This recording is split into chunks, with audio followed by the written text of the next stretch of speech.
नमस्कार दोस्तों, स्वागत है आपका अपने YouTube channel study with Durgesh में। दोस्तों आज आप जानेंगे कि परिमेय संख्या किसे कहते हैं। दोस्तों ऐसी संख्याएं जिन्हें P बाई क्यू के रूप में लिखा जा सकता है परिमेय संख्याएं कहलाती हैं। P बाई क्यू का मतलब हुआ P बटे क्यू के रूप में लिखना। P बटे क्यू में P और Q कैसी संख्या है तो P और Q पूर्णांक होंगे और Q जीरो के बराबर नहीं होना चाहिए, यानी Q not equal to zero. Q की वैल्यू जो है वह ज़ीरो से अधिक होनी चाहिए। अगर P बटे क्यू के रूप में आपने कोई संख्या लिख दी और Q की वैल्यू ज़ीरो नहीं है, ज़ीरो से अधिक है, ऐसी संख्याएं परिमेय संख्या कहलाती हैं। दोस्तों आप आगे जानेंगे कि सम, विषम, भाज्य, अभाज्य ये सभी संख्याएं परिमेय संख्याएं होती हैं। दोस्तों आपको पता है सम संख्या, विषम संख्या, भाज्य और अभाज्य, इसके बारे में मैंने पिछले वीडियो में आपको बता रखा है। आप वीडियो में देख करके जान सकते हैं कि सम संख्या, विषम संख्या, भाज्य तथा अभाज्य संख्याएं किन्हें कहते हैं। तो दोस्तों सम, विषम, भाज्य, अभाज्य ये सभी संख्याएं परिमेय संख्याएं होती हैं। और क्योंकि देखिए हम आपको समझा देते हैं, एक बार आप उदाहरण के साथ समझिए, आपको समझ में आ जाएगा कि जैसे आप मान लीजिए कि आपके सामने एक संख्या लिखी है 7। 7 कैसी संख्या है दोस्तों? तो 7 आप कहेंगे कि अभाज्य संख्या है, प्राइम नंबर है। क्यों? क्योंकि 7 का फैक्टर क्या होता है दोस्तों? 1 और स्वयं यह संख्या या तो स्वयं से विभाजित होगी या तो 1 से विभाजित होगी। इसीलिए 7 को हम किस संख्या की श्रेणी में रखते हैं दोस्तों? तो 7 हमारी अभाज्य संख्या की श्रेणी में आती है। तो दोस्तों 7 अभाज्य संख्या है। मैंने ऊपर बताया कि सम, विषम, भाज्य, अभाज्य जितनी भी प्रकार की ये संख्याएं हैं सभी परिमेय संख्याएं होती हैं। देखिए कैसे, क्योंकि अगर आपने इसके नीचे कुछ नहीं लिखा है और बटे 1 लिख दिया तो ये हो गया 7 बटे 1, और P बाई क्यू के रूप में ये लिख दिया गया, और Q यहाँ नॉट इक्वल टू ज़ीरो भी है। Q जीरो के बराबर नहीं है बल्कि 1 के बराबर है, तो 7 बटा 1 यह परिमेय संख्या हो गई दोस्तों। इसीलिए आपसे यहाँ कहा गया कि सम, विषम, भाज्य, अभाज्य सभी प्रकार की जो संख्याएं हैं यह परिमेय संख्याएं होती हैं, क्योंकि इनके हर में आप 1 लिख करके इन्हें P बाई क्यू के रूप में बना सकते हैं। और आप ऊपर पढ़े हैं कि ऐसी संख्याएं जिन्हें P बाई क्यू के रूप में लिखा जा सकता है वही संख्याएं तो परिमेय संख्या कहलाती हैं। तो दोस्तों आगे बढ़ेंगे और जानेंगे कि परिमेय संख्याएं निश्चित दशमलव या अनिश्चित आवर्ती दशमलव भिन्न के रूप में होती हैं। क्योंकि देखिए मैं आपको समझाना चाहता हूं कि जब भी आप P बाई क्यू के रूप में वो संख्याएं लिखी होंगी, आप P बाई क्यू का मतलब तो यही हुआ कि P से ये जो P की संख्या है, P की जगह पर लिखा गया है, उसमें Q से भाग देने पर इसका उत्तर दशमलव में आएगा और P बाई क्यू के रूप में बना सकते हैं इसको। और परिमेय संख्याएं निश्चित दशमलव या अनिश्चित आवर्ती दशमलव भिन्न के रूप में होती हैं। कहने का मतलब हुआ दोस्तों कि जब भी आप इसको भाग देंगे तो जो दशमलव में प्रसार में संख्याएं आएंगी वह हमेशा परिमेय संख्या जो होगी वह निश्चित दशमलव या अनिश्चित आवर्ती दशमलव भिन्न के रूप में ही उत्तर उसका आएगा। दोस्तों आगे बढ़ेंगे। अपरिमेय संख्या, परिमेय संख्याओं को समझने के बाद आप समझेंगे कि अपरिमेय संख्या क्या होती है। ऐसी संख्याएं जो परिमेय संख्याएं नहीं हैं उन्हें अपरिमेय संख्याएं कहते हैं। दोस्तों देखिए परिमेय संख्या क्या होती है आपने जान लिया, और जो संख्याएं परिमेय संख्या नहीं हो वही संख्याएं जो बचती हैं उन्हें हम अपरिमेय संख्या कहते हैं। जैसे आपके सामने उदाहरण के तौर पर √2, √3, √6 ऐसी जो भी संख्याएं आपके सामने लिखी गई हैं यह अपरिमेय संख्याओं की श्रेणी में आते हैं। क्योंकि अपरिमेय संख्याओं को दशमलव भिन्न के रूप में लिखा जाए, जब भी आप इनका वैल्यू फाइंड आउट करेंगे, √2 की वैल्यू आप फाइंड करेंगे, √3 की वैल्यू आप निकालेंगे, तो दोस्तों आपको एक ऐसी दशमलव भिन्न की संख्या प्राप्त होगी या दशमलव के रूप में एक ऐसी संख्या प्राप्त होगी जिसको लिखा जाए तो ऐसी संख्याएं दशमलव के बाद कभी भी समाप्त नहीं होती हैं। इनकी वैल्यू पॉइंट के बाद कुछ ना कुछ आता रहेगा, एग्जैक्ट वैल्यू आप नहीं निकाल सकते।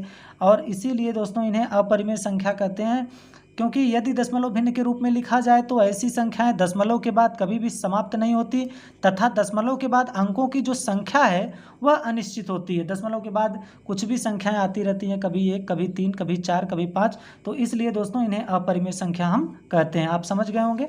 आगे देखते हैं दोस्तों कि देखिए पाई जो है दोस्तों ये एक अपरिमेय संख्या है। पाई एक अपरिमेय संख्या का उदाहरण है, जबकि पाई की ही वैल्यू होती है 22/7। अगर आपको कहीं 22/7 लिखा हुआ दिखे और प्रश्न आपसे पूछ ले कि 22/7 कैसी संख्या है, तो आपका उत्तर होगा कि 22/7 परिमेय संख्या है।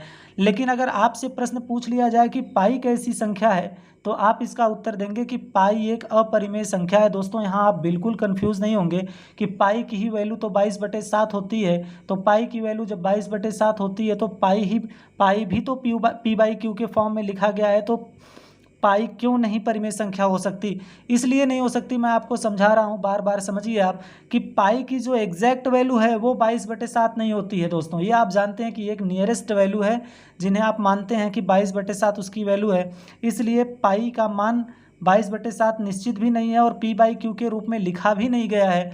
और मैंने आपसे पहले भी बताया कि P और Q कैसी संख्या होना चाहिए, तो पूर्णांक होना चाहिए, और पाई पूर्णांक नहीं है। और आप जानते हैं कि परिमेय संख्या की परिभाषा मैंने आपको ऊपर लिखा दिया कि P/Q के रूप में लिखते समय Q नॉट इक्वल टू 0, यानी Q 0 के बराबर भी नहीं होना चाहिए। ऐसी शर्तों के साथ जब आप उसको चेक करते हैं तो आपको पता चलता है कि पाई एक परिमेय संख्या नहीं हो सकती। और जबकि पाई का जो आप वैल्यू रखते हैं, जब आपको इस प्रकार से लिखा हुआ मिल जाए कि 22/7, पाई का जो एक मानक मान है 22/7 जिसको माना गया है नियरेस्ट वैल्यू 22/7, यह एक परिमेय संख्या है। अब आप पूछेंगे कि 22/7 परिमेय संख्या क्यों है, तो 22/7 परिमेय संख्या इसलिए दोस्तों कि 22 क्या है, 22 P है और 7 क्या है, Q है। P/Q के रूप में तो ये लिखा भी गया है, और Q नॉट इक्वल टू 0 होना चाहिए, यानी Q 0 के बराबर नहीं होना चाहिए। तो 7 जो क्या है, 0 के बराबर तो है नहीं, 7 है यहाँ पर। तो दोस्तों 22/7 कैसी संख्या हो गई, तो 22/7 परिमेय संख्या हो गई, और जबकि पाई एक अपरिमेय संख्या है। दोस्तों मैंने आपको बहुत अच्छे से समझाने का प्रयास किया, पाई का मान बता करके कि परिमेय और अपरिमेय संख्याओं का अंतर मैंने स्पष्ट करने का प्रयास किया। उम्मीद है कि आप इस टॉपिक को अच्छे से समझे होंगे। अगले टॉपिक की तरफ हम बढ़ेंगे दोस्तों, आरोही एवं अवरोही क्रम।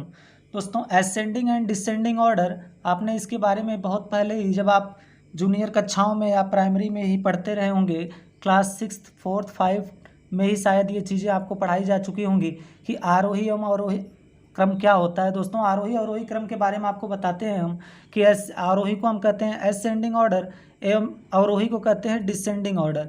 ये जो क्रम है दोस्तों, इसका मतलब क्या होता है पहले आपको समझा देते हैं कि आरोही का मतलब है बढ़ना, आरोही का मतलब है बढ़ना, अर्थात संख्याओं को इस प्रकार, आपको कुछ इस प्रकार व्यवस्थित कर देना है कि सबसे पहले आप किसी छोटी संख्या को लिखेंगे, जो भी आपको संख्याओं का एक क्रम दिया होगा, उस क्रम में संख्याएं आगे पीछे होंगी, उनका कोई सीक्वेंस नहीं होगा, लेकिन आपको उसे एक व्यवस्थित क्रम में लिखना है, जिसे आरोही क्रम में लिख दीजिए या अवरोही क्रम में लिख दीजिए। इस प्रकार से कुछ प्रश्न आपके सामने आ सकता है। तो मैं आपको समझाना चाहता हूं कि आरोही क्रम में आप किस प्रकार रखेंगे, अवरोही क्रम में किस प्रकार रखेंगे। इसके पहले आप जान लीजिए कि आरोही और अवरोही क्रम होता क्या है। तो आरोही क्रम दोस्तों मैं आपको बता रहा हूँ कि वह क्रम है जिसमें आप संख्याओं को कुछ इस प्रकार व्यवस्थित करते हैं कि सबसे पहले आप लिखते हैं सबसे छोटी संख्या, उसके बाद उससे बड़ी संख्या, उसके बाद उससे बड़ी संख्या, और अंत में सबसे बड़ी संख्या। कुछ इसी क्रम में आप संख्याओं को व्यवस्थित करते हैं, और इस क्रम को हम कहते हैं दोस्तों आरोही क्रम। अगला देखते हैं दोस्तों, अवरोही क्रम क्या होता है। तो अवरोही का मतलब होता है उतरना, यानी धीरे धीरे घटना, अर्थात संख्याओं को इस तरह व्यवस्थित करना कि सबसे पहले जो लिखना है वो सबसे बड़ी संख्या, उसके बाद उससे छोटी संख्या, उसके बाद उससे छोटी संख्या, और अंत में सबसे छोटी संख्या लिख देंगे दोस्तों। और वह संख्या जो हम इस प्रकार से लिखे हैं उसे हम अवरोही क्रम कहते हैं, क्योंकि मैंने उसे किस प्रकार व्यवस्थित किया, तो मैंने उसे बड़े से छोटे की तरफ व्यवस्थित किया। इसलिए दोस्तों यह क्रम कैसा क्रम कहलाता है, यह क्रम अवरोही क्रम कहलाता है। आगे चलते हैं दोस्तों, उदाहरण के द्वारा आपको समझाने का प्रयास करते हैं कि किसी संख्या क्रम को व्यवस्थित आरोही एवं अवरोही क्रम में किस प्रकार करते हैं। दोस्तों आपको समझाते हैं, दिखाते हैं। देखिए दोस्तों, मैंने कुछ संख्याएं आपके सामने लिख दी हैं, 10, 15, 25, 30, 9 और 18। दोस्तों ये जो संख्याएं हैं, इस संख्याओं को मैं आपसे कह दूं कि आरोही क्रम में व्यवस्थित करिए। आरोही क्रम का मतलब मैंने अभी आपको समझाया कि इस संख्या को इस प्रकार व्यवस्थित करना है, इस क्रम में व्यवस्थित करना है कि सबसे पहले हमें देखना है कि सबसे छोटी संख्या क्या है। तो दोस्तों जो ये ऊपर लिखी संख्याएं हैं 10, 15, 25, 30, 9 और 18, इसमें सबसे छोटी संख्या आप देखेंगे दोस्तों तो है 9। हमने सबसे पहले सबसे छोटी संख्या रखी 9। अब 9 से बड़ी संख्या क्या है दोस्तों, तो 9 से बड़ी संख्याएं तो सभी हैं, लेकिन 9 से तुरंत बाद की संख्या क्या है जो सबसे बड़ी हो, 9 से बड़ी हो? तो 9 से बड़ी संख्या आपको मिलेगी 10। हमने लिख दिया 10। अब 10 से बड़ी क्या है? तो आप कहेंगे 10 से बड़ी तो 25 भी है, 30 भी है, 18 भी है, 15 भी है। लेकिन दोस्तों मैंने आपसे कहा कि एक क्रम के साथ 10 के बाद बड़ी संख्या क्या है? तो 10 के बाद बड़ी संख्या 15, और 15 से बड़ी 18, 18 से बड़ी 25, 25 से बड़ी 30। तो दोस्तों मैंने इसको कैसे क्रम में व्यवस्थित करने का प्रयास किया? आरोही क्रम में हमने इसको व्यवस्थित किया। और किस प्रकार व्यवस्थित किया कि सबसे पहले सबसे छोटी संख्या यानी 9, उससे बड़ी उससे बड़ी 10, उससे बड़ी 15, फिर 18, फिर 25 और अंत में 30। दोस्तों इस प्रकार हम इस संख्याओं को हमने आरोही क्रम में व्यवस्थित कर दिया। अब हम समझते हैं कि अवरोही क्रम में अगर व्यवस्थित करना हो तो किस प्रकार व्यवस्थित करेंगे। साथियों सबसे पहले अवरोही क्रम में व्यवस्थित करने के लिए आप क्या करेंगे? अवरोही क्रम का मतलब हुआ उतरना। मैंने कहा अवरोही का अर्थ होता है उतरना। यानी दोस्तों सबसे पहले आपको करना है कि देखना है सबसे बड़ी संख्या क्या है। जो संख्याएं लिखी गई हैं इन संख्याओं में सबसे बड़ी संख्या है 30। हमने लिख लिया 30। 30 से छोटी संख्या क्या है? तो 30 से तुरंत छोटी संख्या के क्रम में आएगा 25। हमने लिख लिया 25। 25 के बाद ऐसी कौन सी संख्या है जो 25 से छोटी है? तो आपके सामने है संख्या 18। हमने लिख दिया 18। उसके बाद 18 से छोटी संख्या क्या है? 15। 15 से छोटी संख्या क्या है? 10। 10 से छोटी संख्या क्या बची दोस्तों? 9। मैंने इसी प्रकार 30, 25, 18, 15, 10 और 9 एक क्रम में व्यवस्थित करके लिख दिया बड़े से छोटे की तरफ। बड़े से छोटे की तरफ देख लीजिए 30, फिर 25, फिर 18, फिर 15, फिर 10 और 9। इस संख्या को हमने अवरोही क्रम में व्यवस्थित कर दिया, और यही क्रम दोस्तों क्या कहलाता है? तो अवरोही क्रम कहलाता है। अब आपको समझना है, बड़ी संख्याओं का एक उदाहरण आपके सामने लिखते हैं। देखिए दोस्तों आप समझने का प्रयास करिए। ये संख्या लिखी गई है 2405, 2809, 3056, 1526 और 2000 लिखी गई ये जो संख्याएं हैं, इन संख्याओं को दोस्तों हम पहले व्यवस्थित करते हैं आरोही क्रम में। आरोही क्रम में व्यवस्थित करने का प्रयास करते हैं दोस्तों। आरोही क्रम में आप इनको व्यवस्थित करिए। तो सबसे पहले मैंने क्या बताया कि आरोही क्रम में व्यवस्थित करने के लिए आपको सबसे पहले लिखना होगा सबसे छोटी संख्या। तो देखेंगे दोस्तों कि दिए गए नंबर सीरीज में सबसे छोटी संख्या क्या है? तो सबसे छोटी संख्या आपको दिख रही है 1526। हमने लिख दिया 1526। उसके बाद दोस्तों 1526 से बड़ी संख्या क्या है? तो 1526 से बड़ी संख्या आपके सामने है 2000। हमने लिख दिया 2000। उसके बाद दोस्तों 2000 से बड़ी संख्या क्या है? तो 2000 से तुरंत बाद की बड़ी संख्या है 2405। 2405। अब 2405 के बाद दोस्तों इससे बड़ी संख्या क्या है? 2809। और अंत में जो सबसे बड़ी संख्या बची वो 3056। कुछ इस प्रकार हमने संख्याओं को व्यवस्थित किया दोस्तों, छोटे से बड़े की तरफ, और इसी क्रम को हम कहते हैं आरोही क्रम। मैं उम्मीद करता हूं कि आप अच्छे से समझ रहे होंगे। अगर आप प्रयास करेंगे, वीडियो को बिना स्किप किए हुए देख रहे होंगे, तो निश्चित तौर पर मैं यह कह सकता हूं कि आपको यह टॉपिक बहुत अच्छे से समझ में आ गया होगा। आगे हम देखते हैं दोस्तों, इन्हीं संख्याओं को हम लिखते हैं अवरोही क्रम में। अवरोही क्रम, अवरोही का मतलब मैंने बताया दोस्तों, अवरोही का मतलब होता है उतरना। तो अवरोही क्रम में हम किस प्रकार व्यवस्थित करेंगे इन संख्याओं को? तो मैंने आपको बताया कि आरोही का मतलब होता है बढ़ते हुए क्रम में। कैसे? छोटे से बड़े की तरफ चलते हैं। लेकिन अवरोही क्रम में दोस्तों हम बड़े से छोटे की तरफ चलते हैं। तो देखते हैं सबसे बड़ी संख्या क्या है। तो सबसे बड़ी संख्या है नंबर सीरीज में, ये जो संख्याएं दी गई हैं आपके सामने, इसमें सबसे बड़ी संख्या है 3056।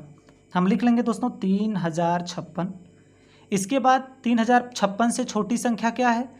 अच्छा, छोटी संख्या है तो 3056 से, इन सभी संख्याएं 3056 से छोटी होती हैं। लेकिन हमने आपसे क्या कहा कि हमें संख्याओं को व्यवस्थित करना है बड़े से छोटे की तरफ। तो इसके तुरंत बाद छोटी संख्या क्या है? 3056 से तुरंत बाद छोटी संख्या है 2809।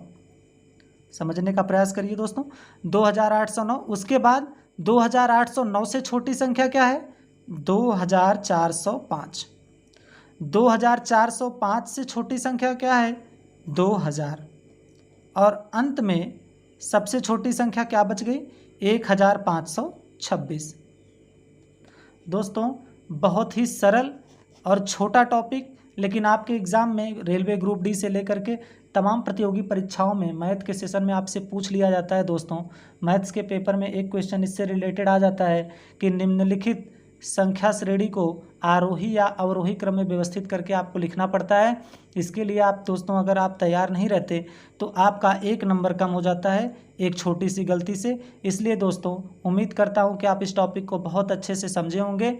आपको आगामी परीक्षाओं के लिए ढेर सारी शुभकामनाएं। बहुत बहुत धन्यवाद। अगर आपको वीडियो अच्छा लगे तो इसे ज़रूर शेयर करें, चैनल को सब्सक्राइब करें, लोगों के पास वीडियो को ज़रूर भेजें। धन्यवाद।